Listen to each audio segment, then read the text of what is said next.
बिस्मिल्लाहिर्रहमानिर्रहीम। As foods के साथ आयशा सुहेल आपकी खिदमत में हाजिर हूँ और आज आपको बताने जा रही हूँ बहुत ही आसान, बहुत ही ज़बरदस्त सा विदाउट ओवन, विदाउट चीज़ और शवारमा ब्रेड से पिज़्ज़ा बनाने का आसान सा तरीका। जी तो सबसे पहले आपने एक पैन के अंदर घी डालना है। घी आपने 1.5 चम्मच डालना है, उसमें 1 चम्मच के करीब आपने डालना है मैदा। जी हाँ, तो मैदा डाल के आपने इसको पकने के लिए रखना है। जी तो आंच आपने बिल्कुल धीमी सी रखनी है। धीमी सी आंच पे हम ये तैयार कर रहे हैं वाइट सॉस जो हम पिज़्ज़े के अंदर इस्तेमाल करेंगे। जी तो इसके अंदर आपने ऐड करना है आधा कप दूध।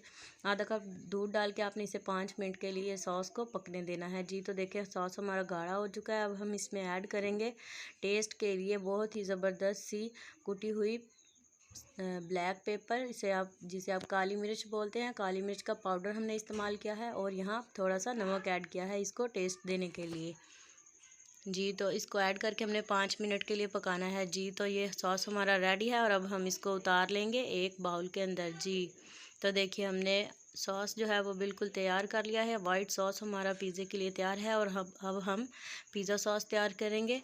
इसके लिए आपने केचप के अंदर डालना है कुटी हुई मिर्च को ऐड करके आपने थोड़ा सा नमक ऐड करना है इसमें, और साथ आपने खुशबू के लिए डालना है इसमें मेथी का पाउडर और सूखे धनिए का पाउडर। इसके अलावा भी आप चीज़ें डाल सकते हैं, लेकिन मैंने यहाँ घरेलू नुस्खा इस्तेमाल किया है और घर की आम यूज़ वाली चीज़ें ही मसाला जात इस्तेमाल किए हैं। जी तो आपने पैन के अंदर लगाना है घी, हल्का सा घी लगाना है और लेना है एक शवारमा ब्रेड। जी शवारमा ब्रेड को आपने इसके ऊपर घी के रखना है और हल्का सा ब्राउन होने तक इसको एक साइड से पका लेना है। जी तो ये प्रेस मैं इसलिए कर रही हूँ ताकि ये सारा बराबर इक्वली पक जाए। जी तो आपने हल्का सा इसको ब्राउन कर लेना है, बिल्कुल हल्का सा, ज़्यादा पकने नहीं देना कि ये सख्त हो जाए। जी तो ये देखिए नरम सा हमारा जो है वो एक साइड से कलर आ चुका है। जी माशाल्लाह। तो अब हम इसे एक प्लेट में निकाल लेंगे। जी तो निकाल के हम इसके ऊपर स्प्रेड करेंगे हमारी पिज़्ज़ा सॉस, जी जो हमने खुद से तैयार की है।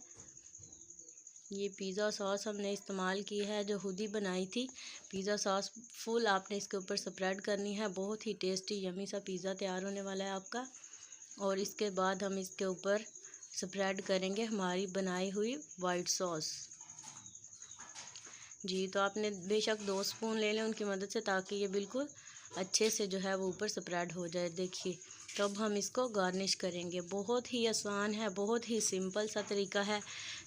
जस्ट आपने एक शवारमा ब्रेड लेना है और उसी से ही ये पिज़्ज़ा तैयार हो जाना है। बिल्कुल रियल बेकरी वाले पिज़्ज़ा का टेस्ट आएगा और बहुत ही ज़बरदस्त पिज़्ज़ा तैयार होगा।